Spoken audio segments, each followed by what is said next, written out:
कचरा होता तो कचरा पेटून दिसतोय आणि त्या झाडाला आग लागली। सरपंच साहेब, प्राथमिक माहिती अशी मिळाली, ज्यावेळेस आग लागण्याची घटना आम्ही बघितली त्या ठिकाणी 2 माणसं बसली होती सकाळी पहाटेच्या वेळेस, असे काही लोक सांगतात। त्या लोकांनी शेकण्याच्या बहाण्याने जो कचरा जाळला होता तो नंतर पेट घेतला त्या कचऱ्याने, आणि तो पेट घेतल्याचा आमच्या आणि अरुण भुजबळ यांच्या निदर्शनास आलं होतं। तात्काळ आम्ही सुशांत पाटलांना कळवलं, भुजबळ पाटलांना, त्यानंतर वन खात्याला कळवलं। या ठिकाणी त्यांनी तुम्हाला पण कळवलं। आपण जी अग्निशमन यंत्रणा इथं जी आपलं उपलब्ध ठेवली आहे नारंगावमध्ये, याचा निश्चितच चांगला फायदा होतो। मागच्या वर्षी पण दीपावलीच्या वेळेस एक दुकानाला आग लागली होती, त्यावेळेस पण तुमच्या माध्यमातून ती आग विझवण्यात आली होती। काय सांगाल, ही अग्निशामक यंत्रणा तुमची 24 तास तत्पर असते, त्याबद्दल काय सांगाल? नाही, खरं तर अग्निशमन यंत्रणेचं काम असतं आणि त्या माध्यमातून आज हे जसे कोल्हे साहेब म्हटले असतील की कुणी पेटवलं असेल किंवा पेटलं असेल, आपल्या माध्यमातून नागरिकांना विनंती आहे, एवढी मोठी 100 वर्षाची झाडं आहे, आपण त्याची निगा राखली पाहिजे। कारण एक झाड एवढं मोठं करायला जर 100 वर्ष गेली असतील तर त्या माध्यमातून खरं तर ही आपली संपत्ती आहे। आणि खरोखर नागरिकांना सगळ्यांना विनंती, आता आपण पाहत असाल की आपणही ग्रामपंचायतच्या माध्यमातून अनेक झाडं लावली, काही लोक जाणीवपूर्वक त्या झाडांना काही औषध ओततात, काही तोडायचा प्रयत्न करतात, ती छाटली ढासली थोडा त्रास असेल, लाईटला त्रास होत असेल तर निश्चित स्वरूपात ते थांबलं पाहिजे। परंतु जर असं नसेल तर मग मात्र नागरिकांनी सुद्धा विनंती आहे नागरिकांना की आपण काळजी घेतली पाहिजे। आजची घटना दुर्दैवी आहे, परंतु यंत्रणा आपल्याकडे आपण तेवढ्यासाठी सज्ज केली आहे। नारायणगावचा विस्तार, वारुवाडीचा विस्तार मोठा होत चालला आणि त्या माध्यमातून खरं तर नगरपालिका होईल त्यावेळेस आपल्याला अग्निशामक घ्यायची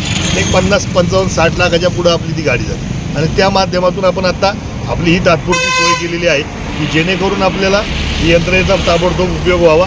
खरं तर आपण पाहिलं जसं आपण सांगितलं की मागच्या दुकानांनाही काही ऊसालाही आग लागल्या होत्या, ऊसाच्या वेळेसही आपली अग्निशामक यंत्रणेचा उपयोग झाला आणि त्या माध्यमातून खरं तर अनेक आता हे बाळासाहेब पाटे विरोबा परिवाराने दिल्ली ही आपल्याला अग्निशामक यंत्रणा, ते आपल्याला विरोबा परिवाराने दिली, त्यांच्या 75च्या निमित्ताने आपल्याला ते ग्रामपंचायतला दिलं होतं आणि गाडी आपली ग्रामपंचायतची आहे आणि त्या माध्यमातून अनेक सेवाभावी संस्था काम करतात आणि खरोखर त्यांना मनापासूनचे धन्यवाद आहे। कारण या अशाच सेवाभावी संस्था आता जी आपली स्वर्गरथ आहे तो आपल्या डोळे फाउंडेशनच्या माध्यमातून आपल्याला मिळालेला आहे। अशा अनेक संस्था नारायणगावमध्ये काम करतात जे आपल्या सर्वसामान्यांच्या निगडीसाठी आपल्याला खरं तर उपयुक्त होतात। मनापासून त्यांचे अभिनंदन। आणि ज्यांनी सुशांत भुजबळ असतील, तुम्ही असाल, पत्रकार मंडळी असाल, आमचे अरुण भुजबळ असतील, यांनी जी तत्परता दाखवली मी त्यांच्याबद्दल त्यांचे आभार व्यक्त करतो। येणाऱ्या दिवसामध्ये दीपावलीचा सण आहे, फटाकड्याचे स्टॉल लागलेले आहेत, अशा ठिकाणी आपण काही त्या लोकांना अलर्ट काही सूचना देणार आहात का? आपण तिथं पाहणी करणार आहात का? मला आठवत असेल आपण एक 8-10 वर्षापूर्वी हा निर्णय घेतला होता की आपण सगळेच्या सगळे स्टॉल एका ठिकाणी